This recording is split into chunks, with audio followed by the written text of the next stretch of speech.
Hello दोस्तों, welcome to एनर classes. आप सभी को स्वागत है अपने यूट्यूब चैनल एनर क्लासेज में। मैं नीतीश कुमार। हम सब पिछले वीडियो में क्लास 12 का बायोलॉजी देखे थे, जिसमें पार्ट 1 देखे थे फर्स्ट चैप्टर का, जिसका नाम था जीवों में जनन। हमने लैंगिक अलैंगिक जनन के बारे में देखा है ना, जीवन अवधि के बारे में देखा। ठीक है, हम सब पुष्प के जीवन अवधि के बारे में देखा। तो इससे पहले कुछ बातें, बायोलॉजी की छोटी छोटी टॉपिक आपको आना चाहिए, तभी आप बायोलॉजी समझ पाएंगे। इस चैनल पे हर क्लास का वीडियो मिलेगा, चाहे क्लास 10th के बच्चे का हो, वो इंटर के बच्चों का हो। और हाँ, इस पे सभी सब्जेक्ट की तैयारी कराया जाएगा, खास करके 10th के बच्चों के लिए। तो इस पर तो सभी क्लास का वीडियो मिलेगा, हर सब्जेक्ट का वीडियो मिलेगा, चाहे वो मैथ हो, भूगोल हो, है ना, हर चीज़ का मिलेगा। ठीक है, तो चैनल पर नए हैं तो सब्सक्राइब कर देंगे, बल घंटे को ऑन कर देंगे। तो आइए हम सब देखते हैं बायोलॉजी का मतलब क्या है, बायोलॉजी शब्द आया कहाँ से, बायोलॉजी का जनक कौन होते हैं, है ना, और बायोलॉजी का शाब्दिक अर्थ क्या होता है। ठीक है, हमसे ये बातों को देखेंगे और फिर हमसे इसमें देखेंगे सेल कितना प्रकार का होता है, सेल होता क्या है, सेल कैसे काम करता है, मानव में कौन से सेल होते हैं, सबसे छोटा बड़ा सेल कौन होता है, सबसे बड़ा सेल कौन होता है। तो ये सब बातों को जानते हैं। ठीक है, तो बायोलॉजी का मतलब होता है जीव विज्ञान, BIOLOGY। बायोलॉजी का मतलब होता है जीव विज्ञान। ठीक है, तो यदि हम बात करें बायोलॉजी का, तो बायोलॉजी दो शब्दों से मिलकर बना है। ठीक है, एक है बायो, पहला है बायो। बायो का मतलब होता है जीवन, लाइफ। ठीक है, और एक बना क्या, लोगोस का मतलब होता है अध्ययन करना।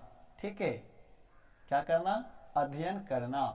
हम सब अभी तक के बायोलॉजी का परिभाषा से पढ़ते आए हैं क्या, कि विज्ञान का वैसा ब्रांच जिसमें हम सब जीवन के बारे में अध्ययन करते हैं या जीव जंतुओं के बारे में अध्ययन करते हैं, हम उसे क्या कहते हैं, बायोलॉजी कहते हैं।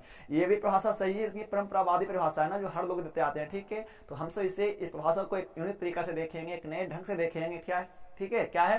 तो बायोलॉजी का निर्माण हुआ दो शब्दों से, बायो और लोगोस। बायो का मतलब होता है जीवन और लोगोस का मतलब होता है अध्ययन करना। यानी हम सब कह सकते हैं क्या है कि जीवन के बारे में, है ना, विज्ञान की वैसी शाखा जिसमें जीवन के बारे में अध्ययन किया जाता है, हम सोचे क्या कहते हैं, बायोलॉजी कहते हैं। ठीक है, तो बायोलॉजी का दो शब्दों से मिलकर बना है। बायोलॉजी की यदि बात करें तो बायोलॉजी जो है ना,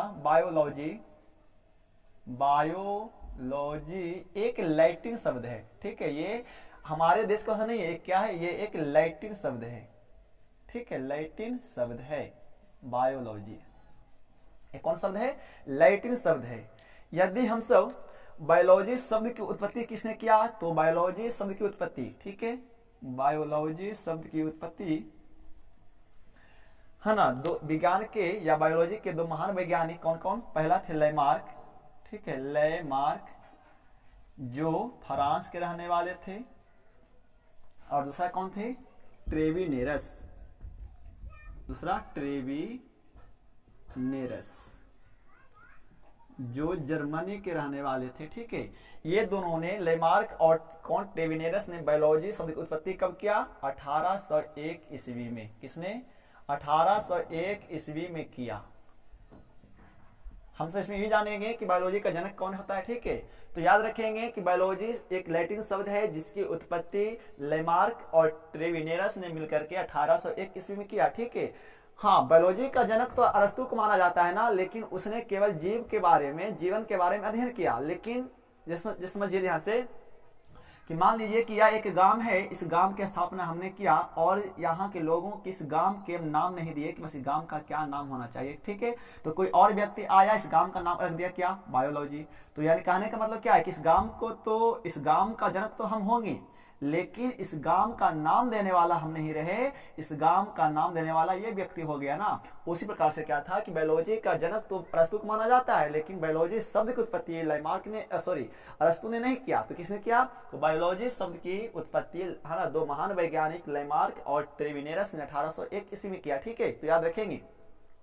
यदि हम सब बायोलॉजी का जनक की बात करें तो बायोलॉजी का जनक अरस्तु को माना जाता है। ठीक है, किसको, है ना, अरस्तु को माना जाता है। और इसके साथ साथ वनस्पति विज्ञान यानी जूलॉजी का भी जनक अरस्तु को ही माना जाता है। तो इनको दो जनक हैं, क्या क्या, एक तो जीव विज्ञान की जनक और एक क्या, वनस्पति विज्ञान यानी जूलॉजी की भी जनक अरस्तु को माना जाता है। ठीक है, तो ये बायोलॉजी का विस्तार होता है कि बायोलॉजी होता क्या है, इसका क्या मतलब होता है।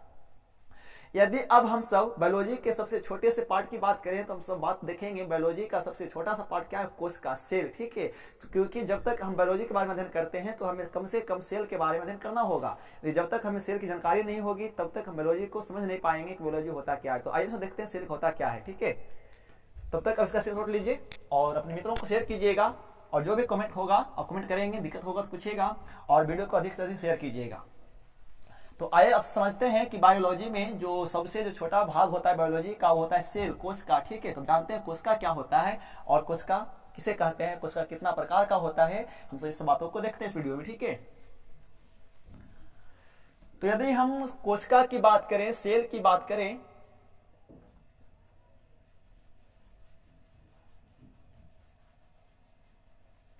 सेल की बात करें तो देखिए सेल होता क्या ना, किसी भी जीव के निर्माण की क्या है, ये एक सबसे छोटा सा भाग है। मतलब कोई भी जीव की उत्पत्ति सेल से ही होता है। यदि सेल नहीं रहेगा तो कोई भी जीव की उत्पत्ति नहीं हो सकता है। मतलब जीव के निर्माण का जो सबसे छोटा इकाई कौन है, वो सेल ही होता है ना। तो मतलब यदि हम कोशिका की परिभाषा करें तो लोग क्या जानते हैं कि क्या है कि शरीर के या किसी भी जीव के सबसे छोटी इकाई को क्या कहते हैं, सेल कहते हैं। ये भी परिभाषा सही है।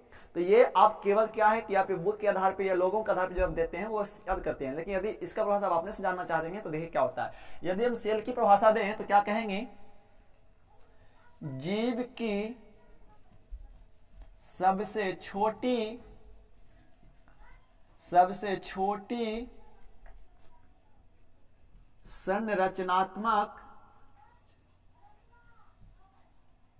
संरचनात्मक एवं क्रियात्मक इकाई को क्या कहते हैं, कोशिका कहते हैं।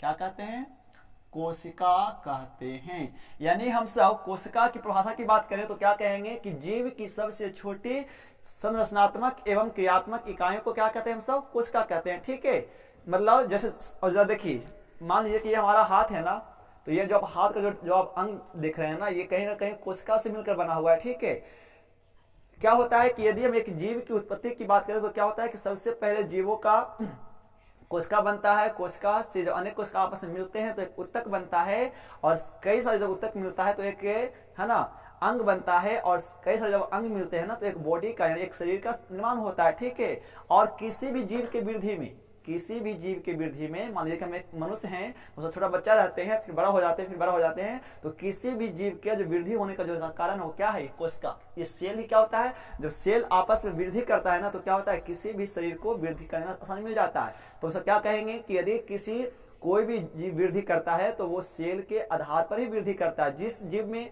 या जिस शरीर में सेल का जितना विभाजन होगा उस जीव का उतना ज्यादा वृद्धि होगा, और जिसमें सेल का विभाजन कम होगा उस जीव की वृद्धि भी कम होगा। ठीक है, तो ये होता है सेल कि जीव के सबसे छोटी संरचनात्मक एवं क्रियात्मक इकाई को क्या कहते हैं, कोशिका कहते हैं, और कोशिका से ही मिलकर किसी का बॉडी बनता है। ठीक है, यदि हम सब सेल की बात करें तो सेल कितना प्रकार का होता है ना, तो देखिए सेल क्या होता है, सेल दो प्रकार का होता है। ठीक है, यदि कोशिका की बात करें तो कोशिका दो प्रकार का होता है। ठीक है, कोशिका का दो अंग है, कौन कौन, एक होता है, पहला होता है प्रोकैरियोटिक,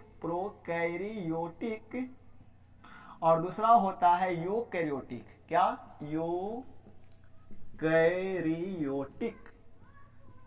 ठीक है, यदि हम प्रो देखिए यहाँ पे क्या है ना कि प्रो शब्द जुटा है ना, तो किसी भी शब्द के आगे जब प्रो जुटता है तो प्रो का अर्थ होता है प्राचीन, मतलब पुराना। ठीक है, ये तो यदि हम सेल की बात करें तो सेल दो प्रकार का होता है, पहला होता है प्रोकैरियोटिक, दूसरा होता है यूकैरियोटिक। ठीक है, यदि कोई सवाल आपसे पूछे कि मानव के शरीर में किस प्रकार का सेल पाया जाता है तो क्या बताएंगे। ठीक है, तो देखिए क्या होता है। यदि एग्जांपल की बात करें कि किस शरीर में प्रोकैरियोटिक पाया जाता है और किस शरीर में यूकैरियोटिक पाया जाता है, देखिए जैसे बैक्टीरिया, हाँ थोड़ा सा गलत हो सकता है, मात्रा पे ध्यान नहीं दीजिएगा। ठीक है, बैक्टीरिया हो गया है ना, शैवाल हो गया, और भी होता है BGA, मतलब ब्लू ग्रीन एल्गी, है ना, सॉरी ब्लू ग्रीन एल्गी मतलब नीला हरित शैवाल। ठीक है, और भी होता है माइकोप्लाज्मा। ठीक है, तो ये सब जीवों में क्या होता है कि प्रोकैरियोटिक कोशिकाएं पाया जाता है। हाँ, एक सवाल भी आएगा ना कि सबसे छोटा कोशिका कौन है, तो माइकोप्लाज्मा है, और ये बिना ऑक्सीजन के भी जीवित रह सकता है। ठीक है, तो सवाल भी आएगा कि ऐसा कौन सा वह कौन सा कोशिका है जो सबसे छोटा हो और बिना ऑक्सीजन के जीवित रह सकता है? तो कौन है आपका? माइकोप्लाज्मा। ठीक है, तो ये सारे जीवों में क्या होता है कि प्रोकैरियोटिक कोशिका पाया जाता है। यदि हम यूकैरियोटिक की बात करें तो किस किस के अंग में है ना यूकैरियोटिक कोशिका पाया जाता है? देखिए, पहला है मानव।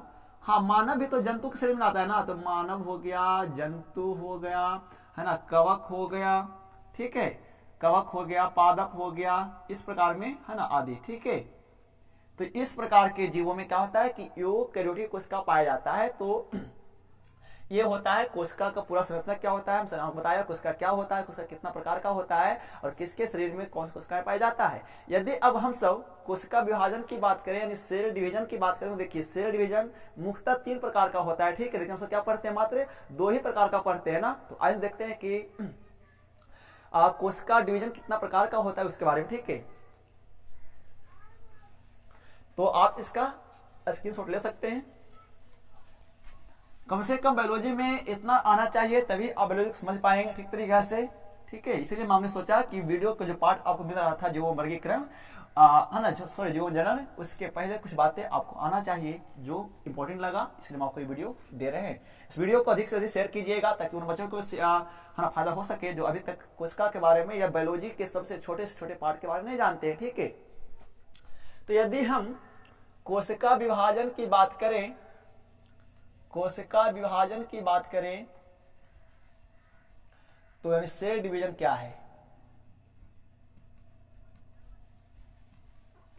तो देखिए, कोशिका विभाजन ना 2 प्रकार का होता है। ऐसे तो मुख्यतः 3 प्रकार का होता है, लेकिन क्या पढ़ते हैं? मात्र 2 प्रकार का ही पढ़ते हैं। ठीक है, तो आइए सब देखते हैं कि कोशिका विभाजन 2 प्रकार का जो होता है वो क्या क्या होता है।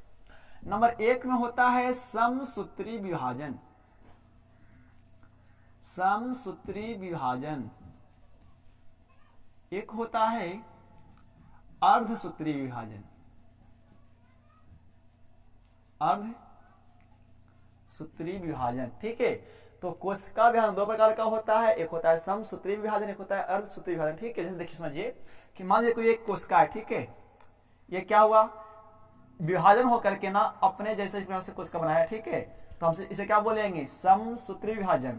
लेकिन जो कोई एक कोशिका है, एक सेल है, और ये क्या होकर विभाजित होकर के ना बनाया 2 कोशिका, तो हम इसे क्या कहेंगे? अर्धसूत्री विभाजन। ठीक है, तो इस प्रकार से क्या होता है? कोशिकाओं का विभाजन किया जाता है। तब तक हमें उम्मीद होगा कि वीडियो अच्छा लगा होगा, तो तब तक के लिए धन्यवाद। मिलते हैं अगले वीडियो में। थैंक्स फॉर वॉचिंग, जुड़े रहना क्लासेस के साथ। हाँ, और वीडियो को शेयर कीजिए ताकि हर बच्चों को फायदा मिल सके। बायोलॉजी होता क्या है, बायोलॉजी की मतलब अनुमान कहाँ से हुआ, कैसे हुआ, जो भी। ठीक है, सेल क्या होता है, और जो भी आपको वीडियो जिस टॉपिक पर पढ़ाई करना है उस सब कमेंट करें कि आपको उस टॉपिक का वीडियो आपको देख बना करके, ताकि आपको लाभ मिल सके। ठीक है, और अपने मित्रों को शेयर कीजिएगा। चैनल पर नए तो सब्सक्राइब करके बगल घंटे को ऑन कर देंगे। तो थैंक्स फॉर वॉचिंग, जुड़े रहना क्लासेस के साथ।